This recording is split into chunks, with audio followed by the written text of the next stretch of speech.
सुप्रभात। मैं जगेंद्र राणा। श्रम का विस्तार, यह है आज की हमारी आध्यात्मिक चर्चा का विषय। श्रम का विस्तार। साधना में प्रगति हेतु यह आवश्यक है कि हम ये जान लें कि हमारी साधना का रूप क्या होगा,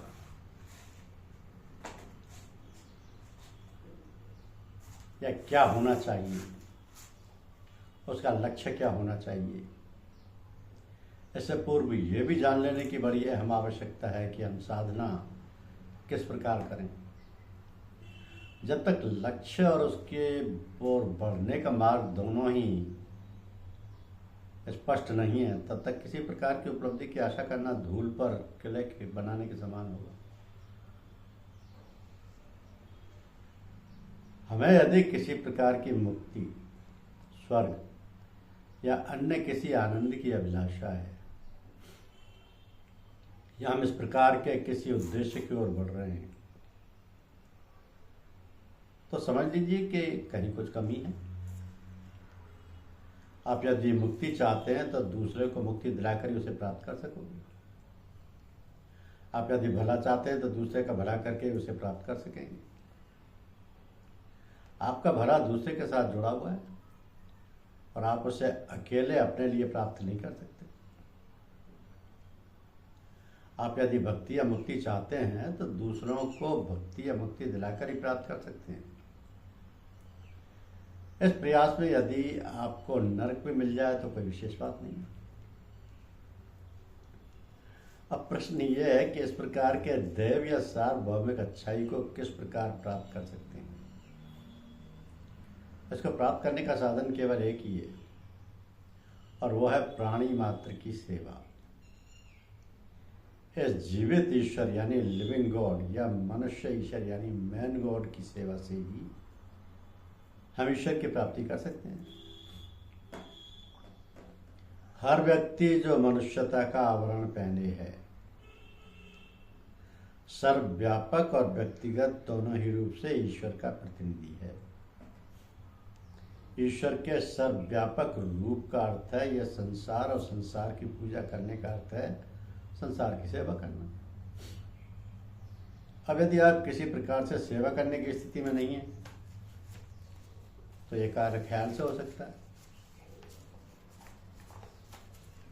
आप यदि जिस शक्ति का संचार गुरु से शिष्य में और फिर उसके शिष्य में होता है नहीं कर सकते, तो कम से कम अपने अच्छे विचारों को तो दूसरा में प्रवेश कर सकते हैं।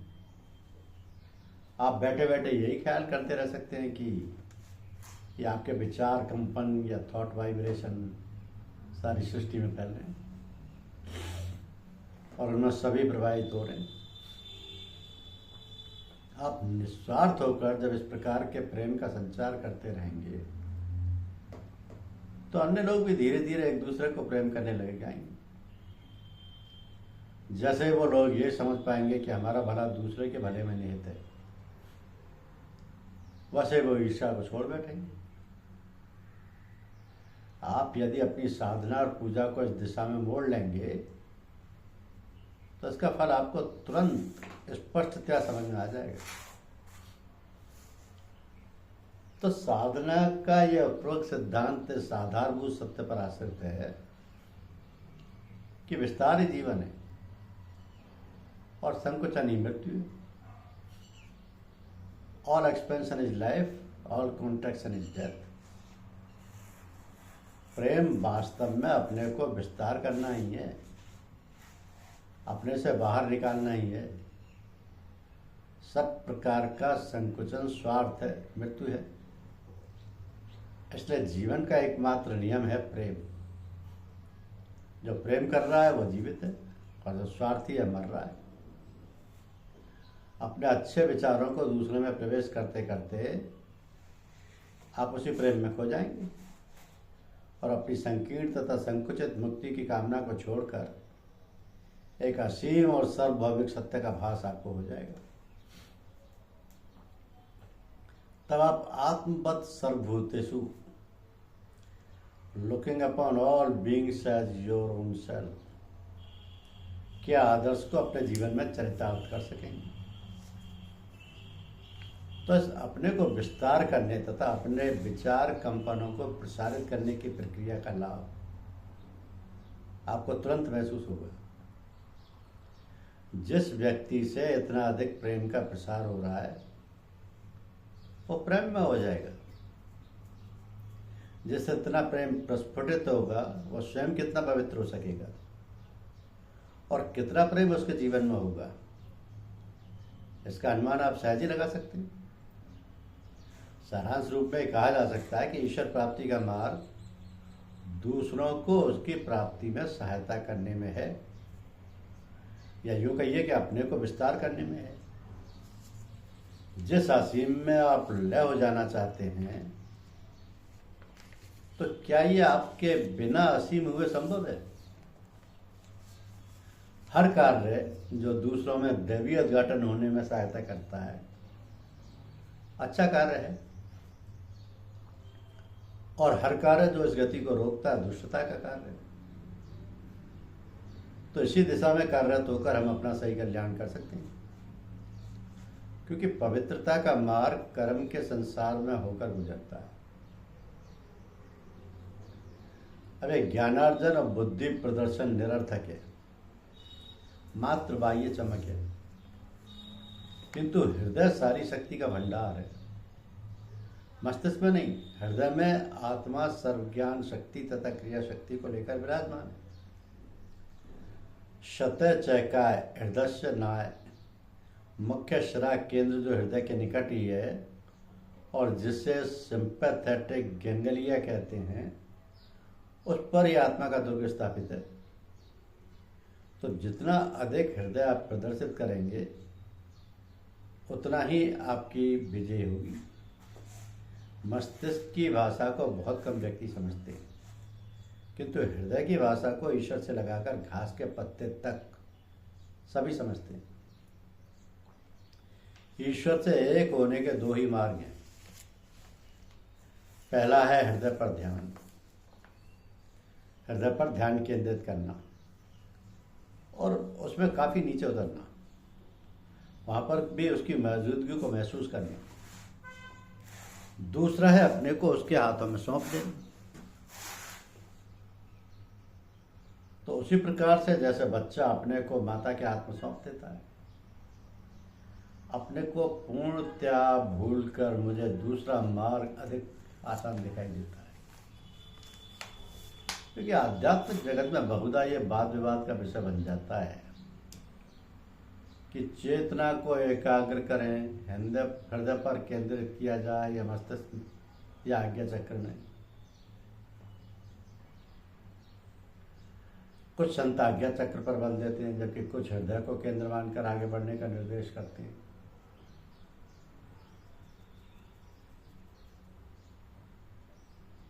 हम ये जानने का प्रयास करेंगे कि हृदय में सूरत को केंद्रीभूत करके ध्यान करने के क्या लाभ हैं और इस साधना किस प्रकार से हमें अंत में साक्षात्कार के मार्ग पर आरूढ़ कर सकती है। तो दो महान विभूतियों के मत हैं कि हृदय मनुष्य की सर्वशक्तियों का भंडार है। आदि से ज्ञानी कहते हैं कि ईश्वर का निवास मनुष्य के हृदय में है। गीता के 18वें अध्याय में भगवान कहते हैं ईश्वर सब मनुष्यों के हृदय में निवास करता है। अरविंद जी का विचार है कि पुरुष जो अंगूठे के बराबर है, अंगुष्ठ मात्र है, हृदय की गुहा में विराजमान है। कठोपनिषद तथा श्वेताश्वतर उपनिषद दोनों ही में इस पुरुष तथा उसके स्थान पर विस्तृत विवेचन है। अन्य विद्वान हृदय को प्रथम चरण मानकर चलते हैं तथा बताते हैं कि उपासना का आरंभ यहीं से होना चाहिए। जब तक साधक प्रथम चरण को ही नहीं पहचानेगा वो उन तक कैसे पहुंचेगा? ये विद्वान पूछते हैं, अतः हृदय का साधना में क्या महत्व है? इस पर बहुत ही वाद विवाद की गुंजाइश नहीं देखती है। सभी विद्वान विचारक इसकी महत्ता को स्वीकार करते हैं। तो शरीर में हृदय को ही मुख्यतः केंद्र कहा जा सकता है।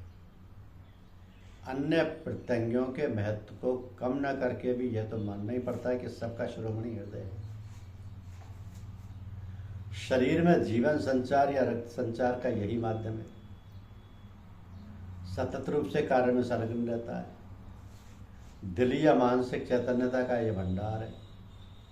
जब हृदय का स्थान इतना महत्वपूर्ण है तो यह भी लाजमी हो जाता है कि प्रभु की याद भी उसी दिल की जुबान से की जाए। इसलिए कहा भी गया कि जुबान से बोली गई बात दूसरे मनुष्य तक जाती है, ख्याल से कही गई बात मनुष्य कितनी ही दूरी पर क्यों ना हो उसके पास पहुंचती है, किंतु दिल से कही गई बात आकाश तक जाती है या ईश्वर तक जाती है। इसी कारण जितने भी जाप या सुमरन के प्रकार बताए जाते हैं उनमें सबश्रेष्ठ जाप दिल का जाकिर होना है। हृदय अथवा कल्प में ध्यान करने का एक और बड़ा लाभ है जिसे हम जीव वैज्ञानिकी लाभ कह सकते हैं, यानी बायोलॉजिकल एडवांटेज।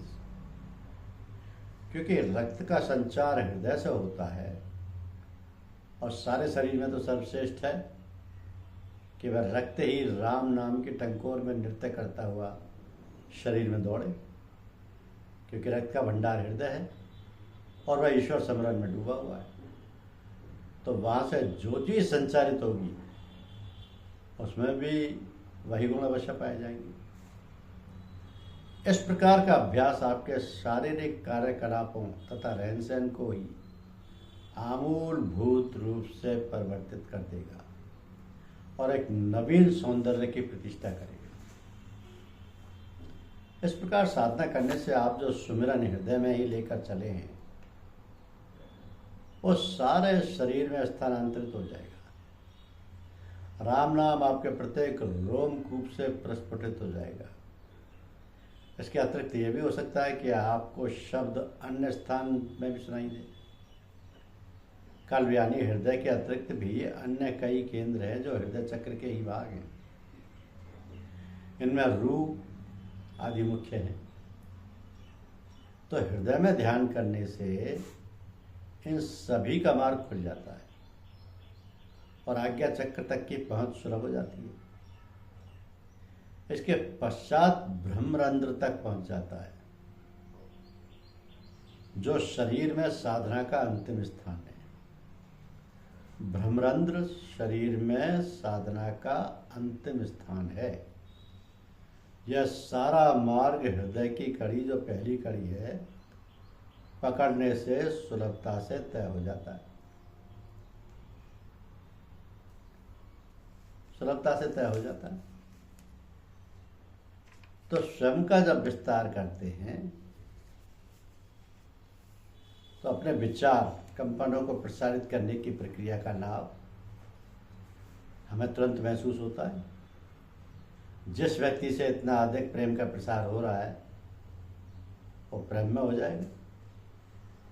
जिससे इतना प्रेम प्रस्फुटित होगा वो स्वयं कितना पवित्र हो सकेगा और कितना प्रेम उसके जीवन में होगा इसका अनुमान आप सहज ही लगा सकते हैं। तो ईश्वर प्राप्ति का मार्ग दूसरों को उसकी प्राप्ति में सहायता करने में है, या यूँ कहिए कि अपने को विस्तार करने में है। जिस असीम में आप लय होना चाहते हैं क्या वह आपके बिना असीम हुए संभव है? हर एक कार्य जो दूसरे में दैवीय उद्घाटन होने में सहायता करता है अच्छा कार्य है, और हर कार्य जो इस गति को रोकता है दुष्टता का कार्य है। इसी दिशा में कार्यरत होकर ही हम अपना सही कल्याण कर सकते हैं, क्योंकि पवित्रता का मार्ग कर्म के संसार में होकर गुजरता है। ऐसे ही स्वयं का विस्तार कीजिए। धन्यवाद।